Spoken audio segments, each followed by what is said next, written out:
ভাই, আমরা যে আত্মিক আছি আমাদের জীবনে যে থাকতে হবে ওই মূল্যবান বিষয়, আমরা তা শিখেছি।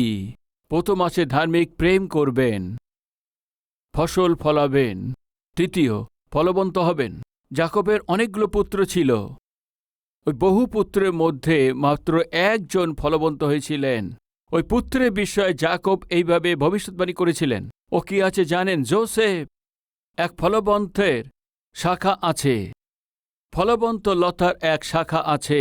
প্রিয় ভাই ও বোন, আপনাকে ফলবন্ত হতে হয়তো পরিশ্রম করতে হবে। আপনার পরিশ্রম যেন চারপাশের লোক দেখতে পায়।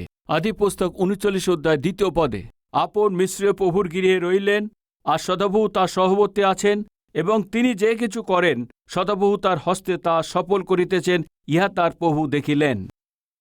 আরও যা কিছু করতেন, এমন আপনার বাইবেলে আছে? তবে কি আছে তা বলুন। আজ যে কাজ ও করতেন, যোসেফ কে আছে জানেন? কষ্ট করে যিনি কার্য করেন। আর ও যে কাজ করতেন, যোসেফ একটুখানি কাজ করার লোক ছিল না। আমাদের মধ্যে কিছু কাজ দিলে সে কিছু পূর্ণ করবে না। বলুন, একটু করেন, অর্ধেক করেন। আপনাদের মধ্যে কিছু সামান্য কাজ করেন, অর্ধেক করেন, আবার অর্ধেক কাজ করে ছেড়ে দেন, এমন আছেন কি? হতে পারে আপনি ধার্মিক নন। বাইবেলে আমরা দেখি ঈশ্বর কিভাবে কাজ করেছেন আর কিভাবে কাজ করেন। ঈশ্বরের কাজ করার পদ্ধতি কি আমরা দেখব। রাইট, আদি পুস্তক ২ অধ্যায় ২ পদে, প্রথম পদ পড়ব। এইরূপে আকাশমণ্ডল ও পৃথিবী এবং তদুভয়স্থ সমস্ত বস্তুবূহ সমাপ্ত হইল। পরে ঈশ্বর সপ্তম দিনে আপনার কৃতকার্য হইতে নিবৃত্ত হইলেন। সেই সপ্তম দিনে আপনার কৃত সমস্ত কার্য হইতে বিশ্রাম করিলেন। ভাই, সপ্তম দিনে বিশ্রাম করেছেন। বাইবেল কি বলে তা জানেন কি? ঈশ্বর সপ্তম দিনের মধ্যে তার সমস্ত কাজকে সম্পূর্ণ করেছেন। প্রিয় ভাই ও বোন, আপনি কোনো কাজ শুরু করছেন কি? যদি আপনি কোনো কাজকে শুরু করছেন, তাহলে সবচেয়ে প্রথম আপনাকে কি করতে হবে জানেন কি? ওই কাজকে কবে শেষ করতে পারবেন ভাবছেন যে সময় নিযুক্ত করুন। কোনো কাজ আপনি করছেন যে চাইছেন, আপনাকে প্রথম কি করতে হবে কি জানেন কি? Fixed the time. আমাদের মধ্যে যদি কেউ বলে যে কাজটা করে দেবে, কি হ্যাঁ করে দেব, কি আগামী সপ্তাহের মধ্যে কাজটি করে দেব, আমরা মাথা নাড়িয়ে চলে যাই। আমি মাথা নাড়িয়ে চলে যাই, আগামী সপ্তাহে করে দেবেন? হ্যাঁ আগামী সপ্তাহ, হ্যাঁ সামনের সপ্তাহে করে দেব। নিশ্চয়ই আমি বলে দিতাম। আগামী সপ্তাহে করে দেবেন বলছেন, আগামী সপ্তাহে সোমবার আছে, মঙ্গলবার আছে, বুধবার আছে, বৃহস্পতিবার আছে, শুক্রবার আছে, শনিবার আছে, রবিবার আছে। এই 7 দিনের মধ্যে কবে করে দেবেন? বুধবারের মধ্যে করে দেব বললেন। বুধবারে সকাল আছে, দুপুর আছে, সন্ধ্যা আছে। কখন করে দেবে? সন্ধ্যার মধ্যে করে দেব হয়তো বলেছেন। 3টে বাজে, 4টে বাজে, 5টা বাজে, 6টা বাজে, 7টা বাজে, 8টা বাজে বা 9টা বাজে। কোন সময়ের মধ্যে করবে? ভাই, নিশ্চয়ই টাইম ফিক্সড করে থাকি। আমাদের সেবাতে যারা অংশ নেয় লোকেরাও নেক্সট মাসে করে দেব। নেক্সট মাস মানে কখন করবেন বলুন? নেক্সট মাসে আপনি সম্পূর্ণ কাজ করে দেবেন বলেছেন মনে করুন। সাধারণভাবে আমরা বলে থাকি ঠিক আছে নেক্সট মাসে করে দেব, এইভাবে ভাবতে থাকেন। কিন্তু নেক্সট মাসে 30 দিন থাকতে পারে বা 31 দিন হতে পারে। প্রিয় ভাই ও বোন, যদি কোনো ব্যক্তিকে আপনি কাজ দেন, তো নেক্সট মাসে করে দেব বলে আপনি মাথা নাড়িয়ে চলে যাবেন না। নেক্সট মাসে 30 দিন আছে। কোন সময়ের মধ্যে করবেন? 10 তারিখের মধ্যে করবেন, 15 তারিখ, 20 মধ্যে করবেন, 25 মধ্যে করবেন? কবে করবেন? ওই টার্গেট যদি আপনি না রাখেন, তাহলে কাজ করা সম্ভব হবে না। আজকে আমাদের মধ্যে অনেক লোক অর্ধেকটা কাজ করেন। আজকে আমাদের মধ্যে অনেক লোক শুরু করার জন্য ব্যস্ত, অনেক তাড়াতাড়ি কাজ শুরু করে দেন, অনেক স্পিডে কাজ শুরু করে দেন, কিন্তু ওই স্পিডে কাজকে সে সম্পূর্ণ করার জন্য তিনি রাখেন না।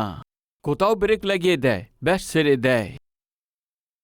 আপনি যদি আত্মিক হন, যে কাজকে আপনি শুরু করেছেন ওই কাজকে পূর্ণ না করা পর্যন্ত ছাড়ার অনুমতি নেই। কোনো কাজকে শুরু করার চাইতেও ওই কাজকে শেষ উত্তম আছে। আপনি যে কাজ করছেন যেটা আপনি যদি পূর্ণ করেন তবেই প্রতিফল পাবেন। কাজ পূর্ণ না করলে কে আপনাকে বেতন দেবে তা বলুন? বুঝতে পারছেন? ঈশ্বরই যদি কাজ করেছেন তো এটি সময় ঠিক করেছেন, 6 দিনের মধ্যেই আমার কাজকে সম্পূর্ণ করতে হবে। এইভাবে ঈশ্বর টাইম ঠিক করেছিলেন আর 6 দিনের মধ্যে কাজ পূর্ণ করেছেন। কিছু বাঁচিয়ে রেখেছেন কি? না, রাখেননি। সম্পূর্ণভাবে কাজকে শেষ করেছেন। আর 7ম দিন তো বিশ্রাম দিন আছে, কোনো কাজ করেননি। প্রিয় ভাই ও বোন, শুনছেন কি? আপনি কাজের লোক হতে হবে, ধার্মিক লোক। কাজ করেন। হিতোপদেশ 12:24 পরিশ্রমীদের হস্ত কর্তৃত্ব পায়, করে থাকেন। আপনি দেখছেন, তাই না? যোসেফ কত কাজের লোক ছিলেন।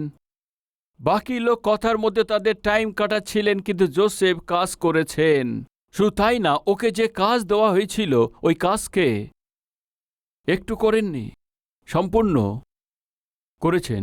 এটাকে ওর মালিক দেখেছেন। ওকে তুমি যে কাজই দাও সে কাজ একটু সময় শুরু করেন, একটা টাইম ফিক্সড করে নেয় এবং সম্পূর্ণ করেন। ভাই, একজন দাদু বলতেন যে ভক্তিতে দর্শন নেই, সেটা অন্ধ ভক্তি আছে। ভক্তিতে দর্শন থাকতে হবে। ঈশ্বর আপনার মহান অনুগ্রহে কালভারি টেম্পলের নির্মাণের প্রক্রিয়াতে ঈশ্বর একটা টাইম রেখেছিলেন। 52 দিনের মধ্যে ভবন তৈরি করতে হবে। টাইম রেখেছেন, এক টাইম ঠিক করেছেন। 52 দিনের মধ্যে এত বড় ঈশ্বরের ভবন বিশ্বের ইতিহাসে কোথাও কখনো সম্ভব হয়নি। কিন্তু ঈশ্বরের সময়কে রেখেছেন।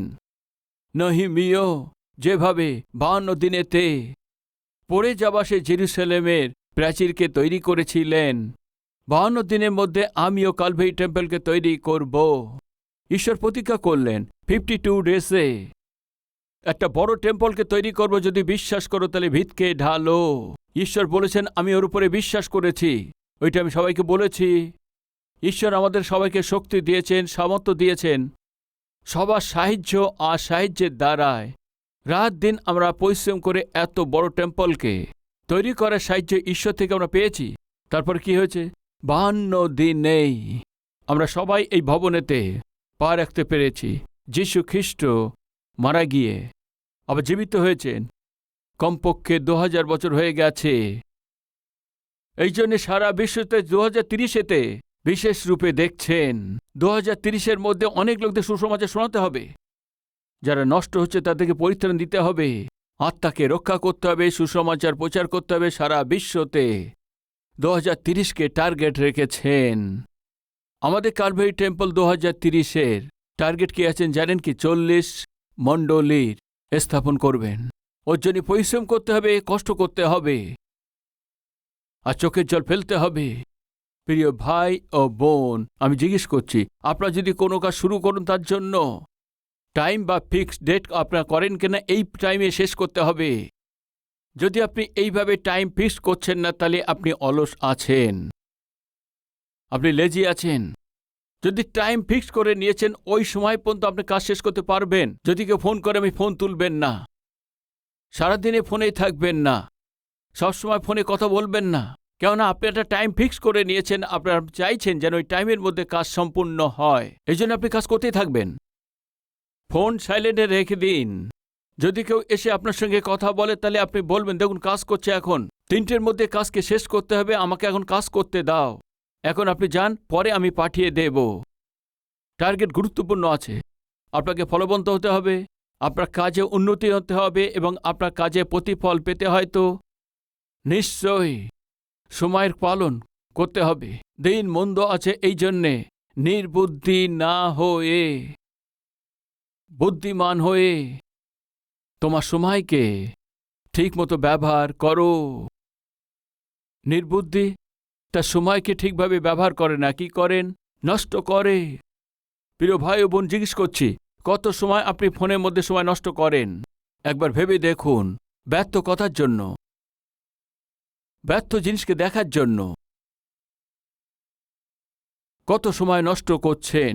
সময়কে যারা নষ্ট করে প্রতিটি ব্যক্তি নির্বুদ্ধি আছে।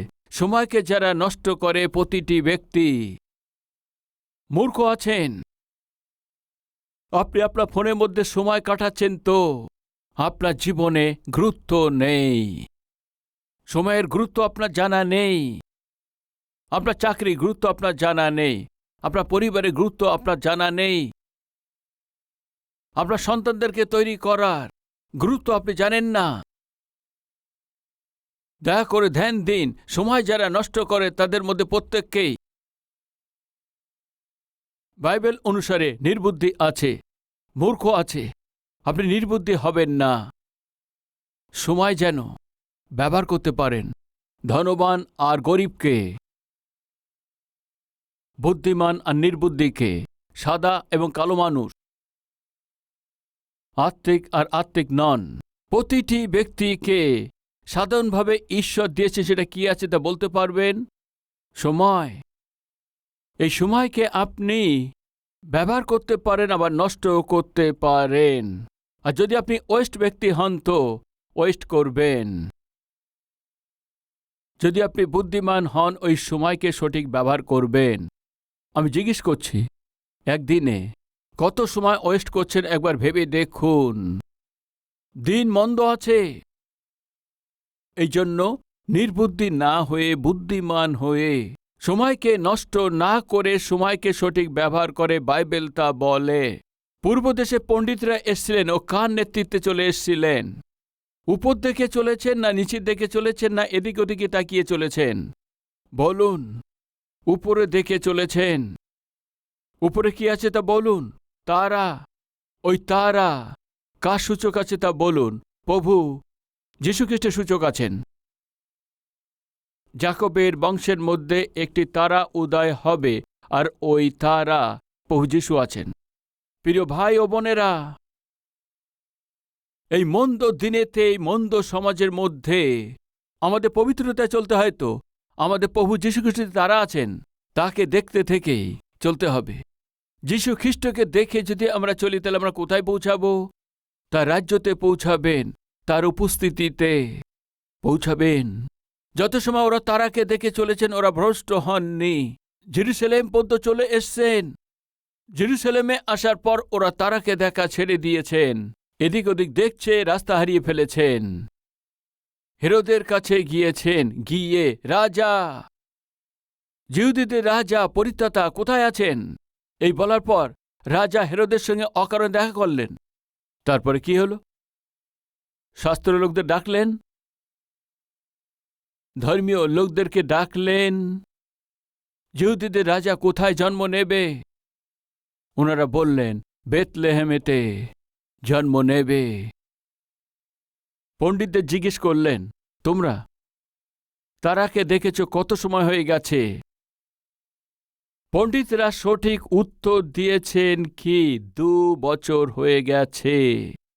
এই জন্যে তো দুষ্টু হেরোদ ওই দিনেতে 2 বছরের নিচে সমস্ত সন্তানকে মেরে ফেলেছেন, হত্যা করে দিয়েছেন। যখন ওরা তারাকে দেখে এসছেন, কোনো নষ্ট হারাননি, কোনো কিছু লস করেননি। যখনই তারাকে দেখা বন্ধ করে দিয়ে হেরোদকে দেখেছেন, এইভাবে দেখার জন্য অনেক কিছু ক্ষতি হয়েছেন এবং ছোট ছোট শিশুদের জীবন হারাতে হয়েছে। আর যদি আপনি ধার্মিক হন তো, যে ধার্মিকতা সূর্য আছে, প্রভু যীশুখ্রিস্টের দিকে তাকিয়ে আমাদের এগিয়ে যেতে হবে। যদি আমরা জগৎকে দেখি বা জগতের লোকদেরকে দেখি, এই জগতের আশাকে দেখি, যদি সাংসারিক লোকদের দেখেন, প্রিয় ভাই ও বোন, রাস্তা হারিয়ে ফেলবেন। সাবধানে চলুন। একদিন বৃদ্ধ লোক এসে আমাকে বললেন, পাস্টার বাবু 60 বছর চাকরি করেছি, 60 বছর চাকরি করেছি, তো রিটায়ার হওয়ার পর আমি 30 লক্ষ টাকা পেয়েছি। নিচে একজন ব্যক্তি আছেন, আঙ্কেল 30 লক্ষ টাকা কি করতে চলেছেন আমাকে জিজ্ঞেস করলেন। আমি বললাম, ব্যাংকে ফিক্সড করব, ব্যাজে আমার জীবন চালাবো বলেই। আঙ্কেল, ব্যাংকে কত ইন্টারেস্ট পাবেন? 30 লক্ষ আমাকে দিন, আমি 6 মাসের মধ্যে 60 লাখ করে দেব। বলার পরে ওই মিথ্যে বিষয়কে শুনে ওই আঙ্কেল 30 লক্ষ টাকা নিয়ে এসে নিচে যে ব্যক্তি আছে তাকে দিয়ে দিয়েছেন। 3 মাস পরে নিচে গিয়ে দেখে সে তালা লাগানো আছে। তারপরে ফোন করলেই আপনি যে নাম্বারে ফোন করছেন সে এখন সুইচ অফ আছে। হৃদয় বন্ধ হয়ে গেছে। 40 বছর পরিশ্রম করেছেন, পরিশ্রম করে যা উপার্জন করছে সেটা ব্যাংকে সুরক্ষিত রাখার পরিবর্তে এই মিথ্যা ব্যক্তির কথা শুনছেন। ভাই ও বোন, বুঝতে পাচ্ছেন? আপনার চারপাশে পাপী লোক আছে। নষ্ট করে দেবার এই জগৎ, ঠকানোর এই জগৎ আপনাকে কেবল জগতের পরিত্রাতা যীশু খ্রিস্টকে দেখেন তো সুরক্ষিত গন্তব্যস্থলে যেতে পারবেন। আপনি প্রভুর দিকে তাকানো ছেড়ে দিয়ে জগতের দিকে লোকদের দিকে তাকান তো আপনি বিপদকে ডেকে আনবেন। আপনার চারপাশে লোকদের জন্যও বিপদ হবে। প্রিয় ভাই ও বোন, আপনাকে পরিশ্রম হয়ে কাজ করতে হবে। আর যদি পরিশ্রমের সঙ্গে কাজ করতে হয়, আপনাকে একটা টাইমও ঠিক করতে হবে। ঈশ্বর 6 দিন টাইম ঠিক করেছিলেন, আর 6 দিন কাজ করে ওই কাজকে সম্পূর্ণ করেছেন। অর্ধেক তিনি করেননি, সম্পূর্ণ করেছেন। 7ম দিনে বিশ্রাম করেছেন। সোমবার থেকে শনিবার পর্যন্ত আপনি আপনার কাজকে পূর্ণ করুন। রবিবার প্রভুর দিন আছে, তার উপস্থিতি আনন্দের সঙ্গে এসে প্রভুর উপস্থিতিতে আরাধনা করুন। কিছু লোকরা বলে, পাস্টরবাবু আমার কাজ রবিবারে আরো বেশি করে থাকে, ও শয়তানের কাজ আছে। আপনি ঈশ্বরের উপস্থিতিতে না আসেন, ঈশ্বরের আরাধনা আপনি না করেন, ঈশ্বরের সেবা আপনি না করেন, রবিবারেতে আপনাকে ব্যস্ত রাখা এ শয়তানের যুক্তি আছে। আমার পরিচিত মহান ব্যাপারী আছেন, দুজনকে আপনাদের সামনে আনব। প্রথম, ডেভিড গ্রিন নামের একজন অদ্ভুত আত্মিক ব্যক্তি। আমেরিকাতে বড় বড় শপিং মলস এনার আছে। ধনবান আছেন, আত্মিক আছেন, যা উপার্জন করেন। উপার্জনের মধ্যে 50% সুসমাজের যদি দেন। শুনুন, ওই সুপার মেগা মলেতে রবিবার দিনেতে অনেক উপার্জন হয়, রবিবারেই অধিক লাভ পান। কিন্তু একটা নির্ণয় নিয়েছেন। ও কি আছে জানেন? রবিবারেতে আমার মেগা সুপার মহল সব বন্ধ রাখব, কেননা আমার কাছে যারা কাজ করে তারা খুশির সাথে তার স্ত্রী সন্তানদের সাথে প্রভুর আরাধনা করবে। রবিবার প্রভুর আরাধনার দিন আছে, বন্ধ করে দিয়েছেন। আর যদি ওপেন করি তো অনেক ধন উপার্জন করতেন। কিন্তু ও একটা নির্ণয় নিয়েছেন, ধন উপার্জনের চাইতেও প্রভুর আজ্ঞা মানা উত্তম আছে। নির্ণয় নিয়েছেন। এই জন্য প্রতি রবিবার হবিলবি সব শপিং মহল বন্ধ রাখেন। দ্বিতীয়, সম্পূর্ণ বিশ্বতে অনেকভাবে মহান food and beverage number 1, Starbucks number 2, McDonald number 3, Chick fil A number 14, KFC. পুরো বিশ্বতে যে 3 নম্বরে আছে যে চিকফিলে, এ কে আছে জানেন? আত্মিক আছেন। এ লোক কি বলেছে জানেন কি? চিকফিলে আমরা কেএফসি বলে থাকি, তাই না? কেএফসিতে গেলে কিভাবে আপনি চিকেন পিসেস আর উইংস খেয়ে থাকেন, তাই না? কেএফসি বিশ্বতে 14 নম্বরে আছে। চিকফিলে 3rd র্যাঙ্কে আছে পুরো বিশ্বতে। এই চিকফিলে ড্যান খ্যাতে আমার ভালো বন্ধু আছে ঈশ্বরের অনুগ্রহতে।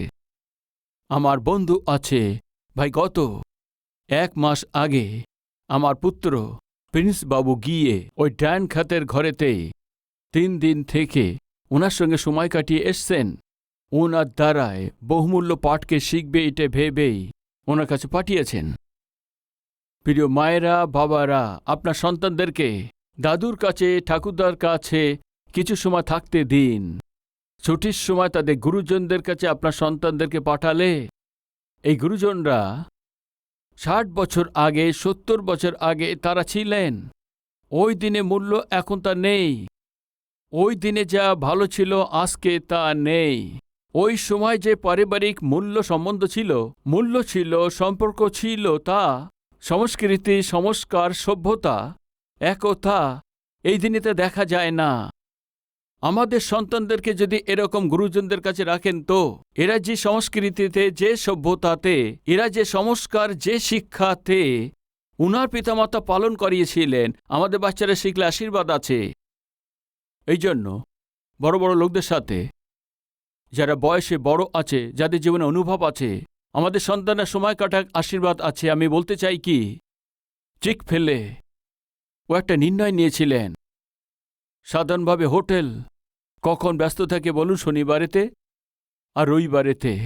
চিকফিলে ওর পরিবার একটা নির্ণয় নিয়েছিলেন, 6 দিন আমরা পরিশ্রম করছি, তাই না? সোমবার থেকে শনিবার পর্যন্ত আমরা পরিশ্রম করছি, তাই না? আমাদের পরিশ্রমকে ৬ষ্ঠ দিনে সমাপ্ত করে দেব। ৭ম দিনে বিশ্রাম নিয়ে প্রভুর উপস্থিতিতে গিয়ে আরাধনা করব নির্ণয় নিয়েছেন। এইভাবে ঈশ্বরের উপস্থিতিতে গিয়ে আরাধনা করবে। এই প্রক্রিয়াতে অনেক বেশি সে লাভ করতে পারতেন, ওই দিন ও ছেড়ে দিয়েছেন। এর কারণ এই আছে কি, ঈশ্বরের বিরুদ্ধে গিয়ে আমার উপার্জন কোনো প্রয়োজন নেই। বুঝতে পারছেন প্রিয় ভাই ও বোন? সোমবার থেকে শনিবার পর্যন্ত যতটা পরিশ্রম করতে পারি ততটা তা করুন। রবিবার আসলেই ঈশ্বরের সম্মুখে অধিক সময় কাটানোর জন্য চেষ্টা করুন। ওই দিন ঈশ্বরের জন্য ঈশ্বর যে আলাদা করেছেন দিন আছে, 7ম দিন। ঈশ্বর কি বলেছেন দেখবেন, আসুন, অনেক মূল্যবান জিনিস আছে। আদি পুস্তক 2য় অধ্যায়ে 3য় পদে। আর ঈশ্বর সেই 7ম দিনকে কি করেছেন? আশীর্বাদ দিয়েছেন। কি করেছেন? আর পবিত্র করিলেন। মানে ঈশ্বরের যে আশীর্বাদ কোন দিনেতে আছে বলুন? বলুন, বিশ্রাম দিনে। মানে ঈশ্বরের উপস্থিতিতে এসে আমরা যে আরাধনা করি ওই যে দিন, ওই দিনেই আমরা অধিক আশীর্বাদ পাই। ঈশ্বরের আশীর্বাদ দিনকে আমরা ছেড়ে দিয়ে আরও উপার্জন করতে হবে, আরও কিছু নিতে হবে, এইভাবে ঈশ্বরের দিনকে ছেড়ে দিয়ে যে চলে যায়, শুনুন, আশীর্বাদের পরিবর্তে বিপদ চলে আসবে। অর্থনৈতিক সংকটে পড়বেন প্রিয় ভাই ও বোন। অবহেলা করবেন না প্রভুর উপস্থিতিতে আসার জন্য, তার আরাধনা করার দিনকে। ধার্মিক লোক পরিশ্রম দিয়ে কাজ করেন, ফলবন্ত হন, ফসল ফলান, প্রেম করেন। বলুন, কি আছে? ধার্মিক লোক প্রেম করেন, 2য়, ফসল ফলান 3য়, ফলবন্ত হন 4র্থ, কাজ করতে থাকেন 5ম, প্রকাশিত হন। এই সমস্ত বিষয় একই অধ্যায়ে আমরা দেখতে পাই। 12-26 পদে বাক্য, ধার্মিক নিজ প্রতিবেশীর পথ প্রদর্শক হন। আমি কি বললাম? ধার্মিক লোক প্রকাশিত হন। ধার্মিক লোক প্রকাশ হবেন, মানে অর্থ কি? নেতৃত্ব দেবেন।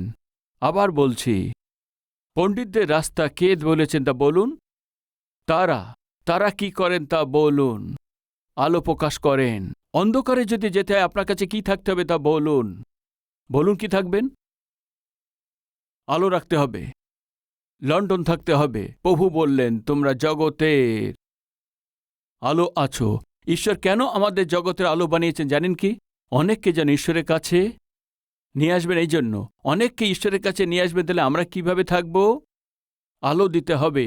আলো দেওয়ার অর্থ কি আছে? অন্ধকারকে দূর করতে হবে আর তা থেকে জয়লাভ করতে হবে। মানে প্রিয় ভাই ও বোন, আপনাকে আলো দিতে হলে সবচেয়ে প্রথমে অন্ধকারকে আপনাকে জয় করতে হবে।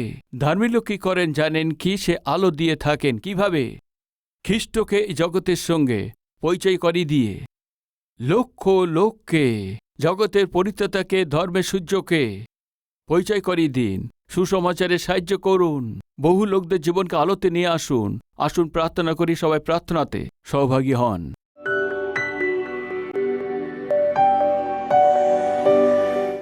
মহান পবিত্র প্রেমিক ঈশ্বর পিতা, আত্মিক ব্যক্তির মধ্যে উত্তম ব্যবহার থাকেন। আজকে আমরা আত্মিক ব্যক্তির ভালো ব্যবহারের বিষয়ে শিখেছি। ধার্মিক যিনি, তার মধ্যে উত্তম ব্যবহার থাকেন, ও প্রেম করেন, ও ফসল ফলন দেন, কাজ করেন, প্রকাশিত হন। বহুমূল্য বাক্যের দ্বারা আপনি আমাদের সঙ্গে কথা বলেছেন। হয়ে গেছে বাক্য অনুযায়ী পিতা আমাদের জীবনে ফলবন্ত করুন পিতা। আমরা কাজ করতে পারি এমন করুন পিতা।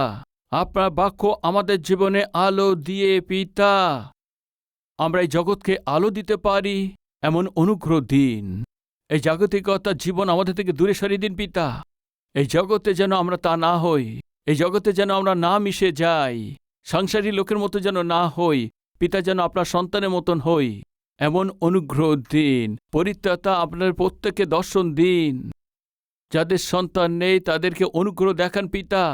চাকরি বিনা যারা দুঃখ পাচ্ছে ওই লোকদেরকে উত্তম চাকরিতে এদের বিশ্বাস অনুসারে প্রদান করুন পিতা।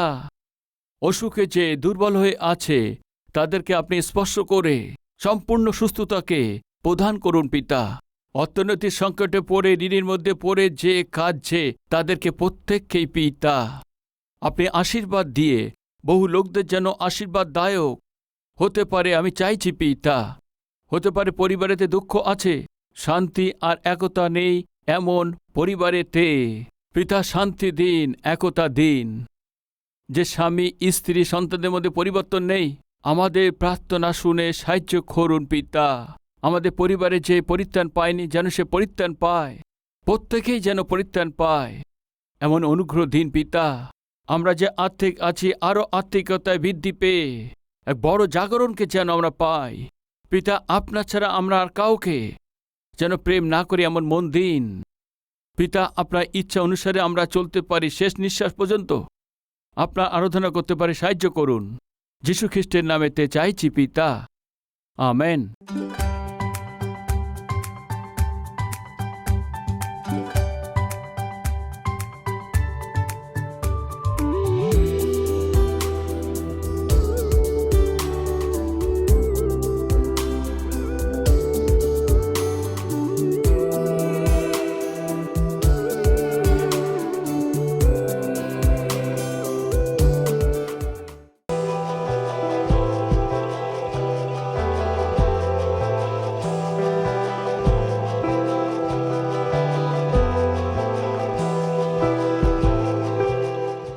প্রভুতে অতি প্রিয়জনদেরকে সালোম।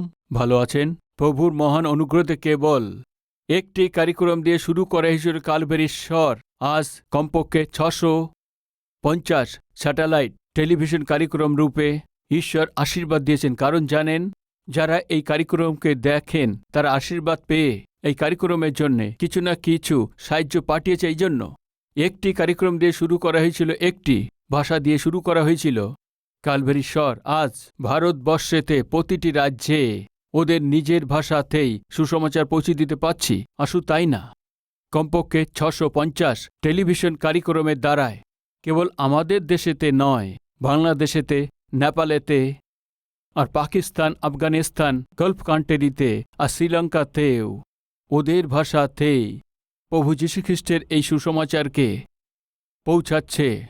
প্রত্যেককেই পরিত্রাণ পেতে হয়তো প্রত্যেকের কাছে সুসমাচার পৌঁছানো দরকার। এই জন্য প্রত্যেকে যেন পরিত্রাণ পায়, যীশুখ্রিস্টের সুসমাচার যেন জগতে পরিপূর্ণ হতে পারে। আপনার সাহায্য চাই। আজকে এই কার্যক্রম আপনার পর্যন্ত পৌঁছাতে পেরেছে, এই কার্যক্রম আপনি শুনতে পাচ্ছেন তো কেউ ত্যাগের সঙ্গে সাহায্য করেছেন, এই জন্য এই কার্যক্রম আপনার পর্যন্ত পৌঁছিয়েছেন। কারের সাহায্যের দ্বারায় আপনি জীবিত ঈশ্বরের বাক্য শুনতে পাচ্ছেন, তাই না? আপনিও সাহায্য করলে লক্ষ লোক পরিত্রাতাকে জানতে পারবে। এই জন্য প্রভু যদি আপনাকে প্রেরণ করেন তো কালভেরি স্বরকে সাহায্য করুন, এই কার্যক্রমকে সাহায্য করুন, লক্ষ লোকের কাছে সুসমাচার পৌঁছে দিন। এই মন থেকে চাইছি, নিশ্চয়ই এই সেবা কাজের জন্য প্রার্থনা করবেন, উৎসাহিত করবেন, সাহায্য করবেন। আশার সহিত বিদায় চাইছি আপনাদের, সতীশ কুমার। আমাদের ঠিকানা কালভেরি, পোস্টবক্স নম্বর 30, কুকুটপল্লী, হায়দ্রাবাদ 72, তেলেঙ্গানা।